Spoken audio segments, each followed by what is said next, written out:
আব্বা আমি গোসল করবো না শীত রে শীত গোসল করবো না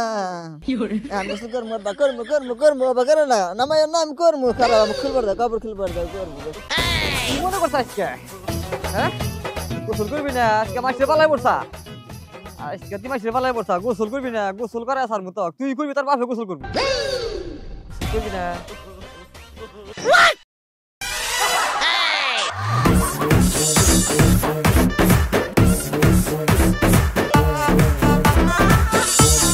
ডাক্তার সাহেব আমার ছেলেটাকে একটু দেখুন এই মেয়ে আপনি এখানে দাঁড়াচ্ছেন আপনি বেশি আসেন এখানে বসো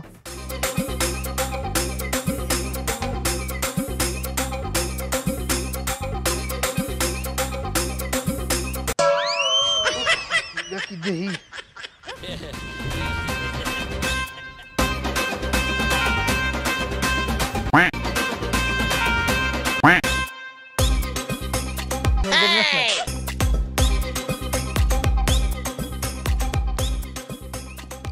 কি সমস্যা ডাক্তার সাহেব গত 2 মাস হলো আমার ছেলে শীতের ভয়ে গোসল করে না গতকালকে 4-5টা লোক পালানো আনছিলাম আমি তাদেরকে দইরা ওর সাথে করে বাঁধতে নামাইতে পারি নাই ও পালাইছে ঠিক আছে সর্বনাশ করছে রে এই এই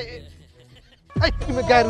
আইসা বড় হ্যাঁ আমার চেম্বার নোংরা করে ফেলাইছে এই লোক আপনি এখানে নিয়ে আইছেন কে এটা তো নিয়ে যাবেন আপনি সিটি কর্পোরেশনের গাড়ির মধ্যে ফেলা দিবেন তারপর কি করা লাগবে না করা লাগবে হেরা বুঝবো ডাক্তার সাহেব এটা আপনি কেমন কথা বললেন এটা আমার 3 নাম্বার বইয়ের 4 নাম্বার সন্তান জবাকে হয়ে আমার ছেলেটাকে সুস্থ করে দাও যত টাকা লাগে আমি আপনাকে দেবো এই যে একটা কাম করে ফেলাইলেন এই টাকার কথা বইলা খালি আমার ইমোশনাল বানায় ফেলেন আচ্ছা আমি দেখতেছি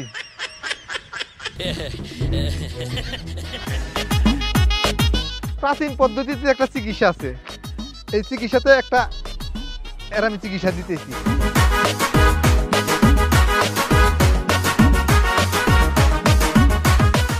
একটা লোশন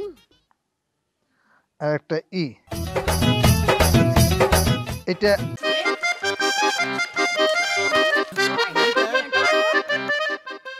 এটা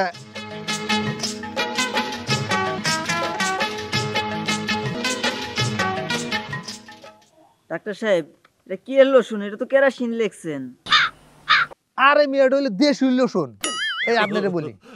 এটা 2 লিটার কিনবেন 2 লিটার কিনে আর ভালো করে মাহাইয়া দিবেন মাহাইয়া দিয়া তারপর আর আপনার বেশি কষ্ট করা লাগবে না আপনি একটা ম্যাচ লাইট নেবেন ম্যাচ লাইট নিয়ে ফাট করে ওর গায়ে আগুন ধরা দিবেন আগুন ধরা দিলে দেখবেন ও না খালি ওর বাবে হুদ্দা বাইন্দে নাম ডাক্তার সাহেব তাহলে এই প্রেসক্রিপশন আরো 2 লিটার যোগ করে দেন কে কি জন্য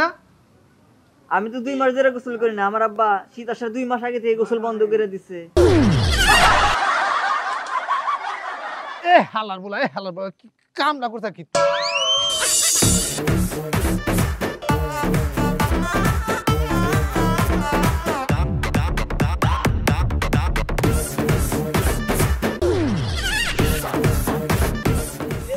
এত সুন্দর পোশাক কোথায় পাইলি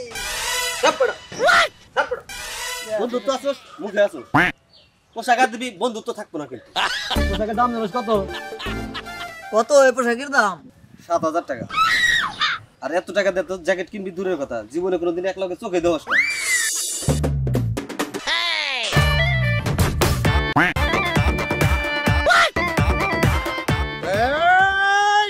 টয়লেট পরিষ্কার জ্যাকেট পরে কারা থাকে না বড় লেগেরা আর এই জ্যাকেট পৃথিবীতে একটাই এই টয়লেট পরিষ্কার ভাইজানেরা টয়লেট পরিষ্কার করবেন নাকি হপড়া যা ভাই এটা আপনি পাইলেন কই এই দুইটা কাপড় করে একই দেখি আমি এই তোর কাপড় আর এটা তো একই দেখতেছি আমি তুই কইলি যে পৃথিবীতে একটাই নাকি তৈরি হইছে এটা হ্যাঁ আর বেড়া এটা কফি বেড়া কফি হয় না কবে হয়ে গেছে আমি একই দেখতেছি তারপর বাইরে কত কিছু তো এটা ডিস্ট্রিক্টে যা কিনছি 60 টাকা করে নিছে ফালায়া ফালায়া বেচতাইছে ও ডিস্ট্রিক্টের মাল 60 টাকা করে কিনছাও এ ভাই আপনার কিন্তু আমি চিনা পাইছি আপনি আর আমি ওই যে আপনি বসে বসে দেখলেন না আমিও কিনলাম আপনিও কিনলেন আপনি কিন্তু জিনিসটা কিন্তু একটু ঠকছেন আমি জিতছি আপনি চেক করে দেন আপনার একটা হাতা বড় আছে আর আমার তো দেখছিলাম ঠিক আছে ও বেটা মেতরে কাম কর তোর বেটা হিনে কেরা দালালি করবা দালাল কর আমার তুই মেতরের লাগে তাল দাস তারা এবার কেন দৃষ্টি থেকে মাল আমার বড় বড় গপ্প মারুস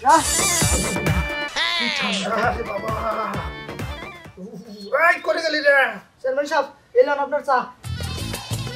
এই তুই জানিস না বেশি শীত আমি হাত বাই করি না আমার খাইয়ে দে আচ্ছা করেন খাই। ভাই শোন আমরা কিন্তু এখন বাইরে বের হমু তুই কিন্তু বেশি কথা বলবি না আচ্ছা ঠিক আছে তুই বেশি কথা বললে আমার গোপন কথা সব ফাঁস হয়ে যাবো ঠিক আছে ঠিক আছে। তুই বেশি কথা বলিস আজকে তাহলে কিন্তু তোরে মাঝ রাইতে 1 ঘন্টা পানিতে নামাই রাখবি আচ্ছা বললাম তো বলবো না আরেকটা আছে শেষ করি। চলেন। আমার ধরে তোল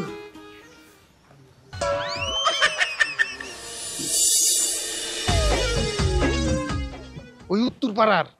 উত্তরপাড়ার জমির ব্যাপারে ভেজালটা খুব সাংঘাতিক বুঝছা আসসালামু আলাইকুম চেয়ারম্যান সাহেব। ওয়ালাইকুম আসসালাম রহমতুল্লাহি বরকাতুহু অনেক গরম হাত ধরে দেন একটু হ্যান্ডশিপ করি। কি চান্দু মনে থাকে না কিছু এই বেটা তুই ভাবলি কেমনি তোর নোংরা হাতের লাগে আমি হ্যান্ডশিপ করবো? তুই তো চেয়ারম্যান চামচা তুই তো আর নোংরা হাত দিয়া চেয়ারম্যান পাউটি ফোস গাউটি ফোস গ্রামে আমার মানুষ না থাকলে একটা ইজ্জত আছে। এই বেটা শোন এই শীতে কোনোভাবেই আমার হাত বের করা সম্ভব না এই শীতে যত হ্যান্ডশিপ করার প্রয়োজন আমার পক্ষ থেকে এই চান্দুই করবো এই চেয়ারম্যান সাহেব এই গ্রামে আপনার একা শীত করে আর কোন লোকের শীত করে না? অবশ্যই এই মুরুখ করে আমি এখন কি দিয়া বুঝামু কি কোন ক্লাসে পড়ছিস? আমি অনার্স পাস। রাত তোর অনার্স পাস এসব শিক্ষিত চেয়ারম্যানের কথা তুই বুঝবি নাকি? কি রে চান্দু তোরে বলছি না বেশি কথা বলবি না আর এরকম শিক্ষা দীক্ষা নিয়ে কথা বললি কিন্তু আমি ধরা খাইয়া যাবো অন্য লাইনে কথা বল এই শোনো যেহেতু তুমি মূর্খ মানুষ তারপরেও তোমার আমি বোঝানোর চেষ্টা করতেছি এই এলাকার দায়িত্ব কার চেয়ারম্যান সাহেব আপনার। এই এলাকায় একটা উন্নয়নমূলক কাজ আসলে কার উপরে আসবে চেয়ারম্যান সাহেব আপনার উপর আসবে। তাহলে এই এলাকায় যদি শীত আসে তাহলে তো সর্বপ্রথম আমার উপরেই আসবে এইটা তুমি বোঝো না কি জন্য আরে বাহ চেয়ারম্যান সাহেব আপনার ব্রেন তো সেই। আপনার মতো যদি আমি 5 পাস করতে পারতাম তাহলে তো আমি আরো অনেক কিছু জানতে পারতাম। আরে চান্দুর বাচ্চা কইছি যে বেশি কথা কইস না আমার গোপন কথা ফাঁস কইরা দিবি কিন্তু গোপন কথা দিবি ফাঁস কইরা আরে চেয়ারম্যান সাহেব 5 পাস দিলি তো আমার গোপন কথা বাই কইরা চল তোকে আমি পানির ভিতরে 1 ঘন্টা চুবামু